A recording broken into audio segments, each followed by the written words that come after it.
So this theme is in A Aeolian. But how do we know that? What makes this piece of music Aeolian? How do we write an Aeolian piece? And how did they do it in Aloy's theme from Horizon Zero Dawn's video game soundtrack? If you're new to mDecks Music, we create music books and apps, piano arrangements, and we discuss improvisation, songwriting, and sometimes we take music theory to strange and uncharted places. So subscribe and hit the bell, and join us for exclusive access to our ever-expanding library of music resources. To write modal music, we have to make sure that we follow some rules. Modal music has a center, a pole, exactly like tonal music, but the rules are quite different. Although modal music precedes tonal music, historically speaking, we've been bombarded by so much tonal music that nowadays, tonal music is embedded in our brains.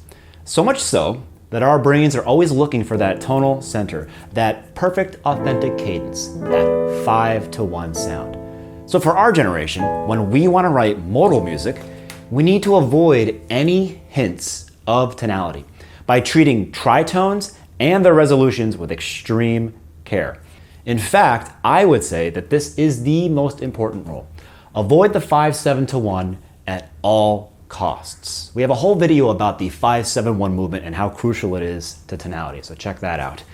This also implies that we need to avoid the bass movement of a 5th down or 4th up, sol, do. And also avoid resolving tritones. In fact, if possible, avoid using tritones at all. So try to give a high priority to the stepwise movement or movement by thirds on the bass, and a low priority to circular movement of the bass. This is what is referred to as lateral movement. Next, understand that in modal music, there are 3 regions or types of chords.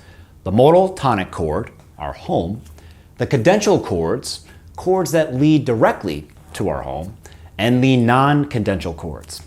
These are chords that are usually used as passing chords.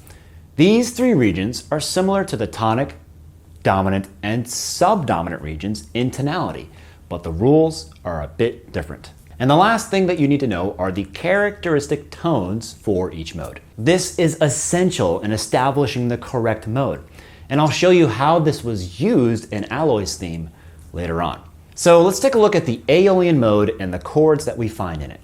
For now, let's just look at the chord types we found by stacking thirds on top of each degree of the scale, using only notes from the scale.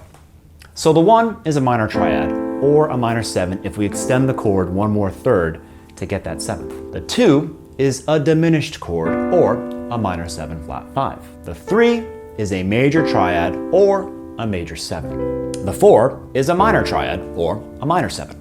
The 5 is also a minor triad, or a minor 7. The 6 is a major, or major 7. And the 7 is a major triad, or a dominant 7. So if we want to classify these chords into different regions, we have the 1, A minor, is of course our modal tonic chord. Then if we move up or down to the 2nd or 7th degree, we should have 2 of our cadential chords. So B diminished, or B minor 7 flat 5, and G major, or G7, are cadential chords. This is because moving to the next or previous degree from our modal tonic chord guarantees we won't carry over any of the notes the modal tonic has to offer to either of its neighboring chords. See? By moving up or down a step, we miss all of the notes in the modal tonic chord. Now, say we wanted to avoid the tritone as much as possible, then it's way better to avoid using the B diminished, the B minor 7 flat 5, and the G7. So we're only left with the G major triad. The other cadential chord found in Aeolian is on the 5th degree. In our case, that's E minor. And that's because the 5 only has 1 note in common with our modal tonic. And this is actually a universal characteristic of all modes, which you'll see in later videos. Another thing working in our favor here is its quality, minor. This minor 5-to-1 sound is something you will never find in tonal music, which makes it a great tool to use or embellish or exaggerate the modalness of our sound. So while we will have a circular movement of the bass here, which as we stated before is a no-no, This 5 minor to 1 movement more than makes up for breaking this rule. The E minor or E minor 7 only has the E in common with the A minor.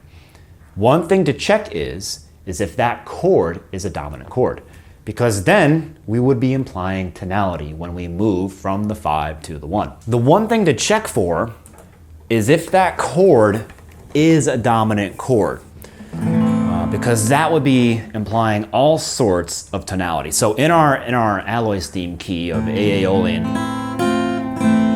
the second I do this, there's all sorts of modal rules broken, all sorts of tonal implications being made by that dominant 5 chord. But if I were to do this, so there's our theme, and then a minor 5, that really hammers home the point that we're in some sort of modal setting. Because again, tonal music doesn't really do that. You don't see minor 5 chords in tonal music. That's a great characteristic to lean into here. So this would leave us with the 3, the 4, and the 6 chords. These are our non-cadential chords, and these are the chords that are not the modal tonic and are also not cadential. They're used more freely. They can be used as passing chords or to move between one another, but also work great to go back to the 1 chord, our tonic modal chord. Remember, in modal music, the tonic modal chord is a much stronger target. In tonal music, we can tonicize other functions by using secondary dominants, thus creating a sort of temporary home. But that isn't true in modal harmony.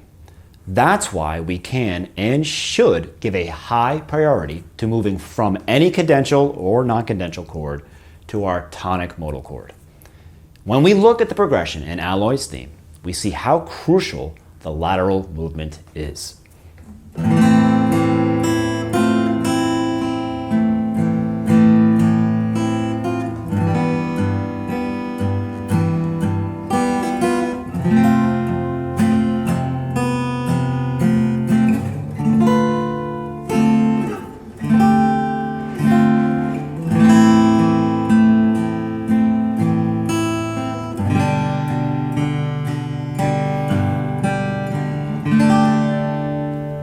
And you can really hear how all the bass movement has that lateral movement that we talked about. Remember, as we defined it, lateral movement is basically anything that's not sol do, or counterclockwise movement around the circle of fifths. So you have this A, G, F, D on that D minor. All of that counts as lateral movement. The other essential aspect of modal music is to make sure we make good use of the characteristic tone or tones. The characteristic tones are the tones that are distinguishing a specific mode from the rest of its related modes. For example, in Aeolian, the characteristic tone is the flat 6. Why? Because it distinguishes it from the Dorian mode. And yes, it doesn't distinguish it from Phrygian, but let me explain. I'm going to boil down all the modes into one of 3 categories. Those with a major sound, those with a minor sound, and just one with a diminished quality to it. Moving forward, we'll just refer to them as major, minor, and diminished scales. Mode 1 is Ionian. This is a major scale, and all of the degrees are major. Mode 2 is Dorian, which is a minor scale, because the third is flat, and so on. There are 3 major scales where the third is major: Ionian, Lydian, mixed Lydian. There are 3 minor scales where the third is minor: Dorian, Phrygian, and Aeolian. And 1 diminished scale where the 5th is diminished: Locrian. For the major scales, only the mixed Lydian has a flat 7. So that is the characteristic tone in mixed Lydian. Ionian and Lydian both have a major 7th, but the difference lies in the 4th degree. So the sharp 4 is the characteristic tone in Lydian, and the natural 4 is the characteristic tone in Ionian. For the minor scales, Phrygian can be distinguished from both the Dorian and the Aeolian by looking at the 2nd degree. Phrygian is the only minor mode that has a flat 2. So the flat 2 is the characteristic tone in Phrygian. The difference between Dorian and Aeolian lies in the 6th degree. So in Dorian, the natural 6th is the characteristic tone, and the flat 6 is the characteristic tone for Aeolian. And Locrian is the only mode that has a diminished fifth, so that's its characteristic tone. It's very interesting that B and F are the only notes that we need to tell the difference between the modes. Anyways, now you know that the flat 6 is the characteristic tone in Aeolian, which means we also know that to write a song in A Aeolian, we need the F to bring out the A Aeolian sound. One way to do this is to include it in the harmonic progression as a chord tone or a tension. In Aloy's theme, we can see that clearly. F major, where F is the root, to D minor 7, where F is the third, to A minor, the tonic minor chord. This progression works very nicely to establish the A Aeolian sound.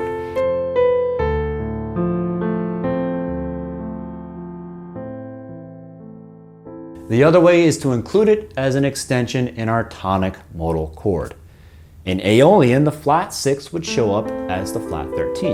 The problem with this tension is that the flat 13 is an avoid tension on a minor 7 chord because it's a half step above a chord tone, which creates an interval of a flat 9, the most dissonant interval in music.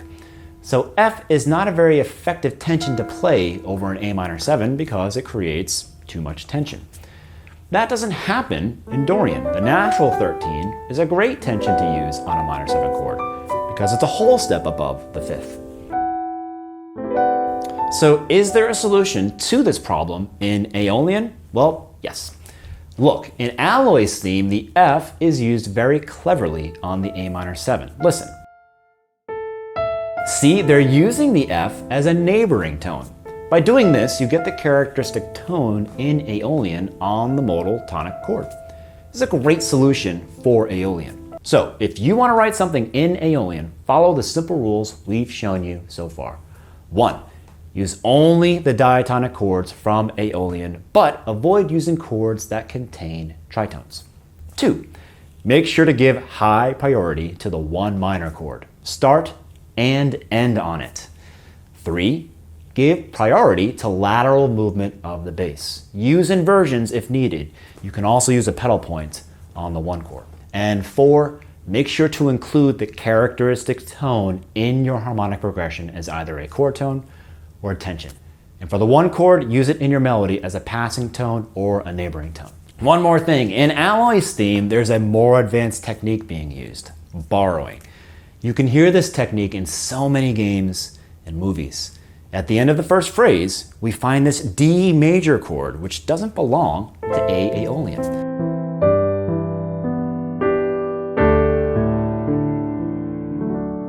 This D major is being borrowed from A Dorian. It's a great technique to use in modal music because it offers a degree of surprise that you otherwise wouldn't have when writing modal pieces. It's like a deceptive cadence effect, and as you can see, it's used at the end of a phrase.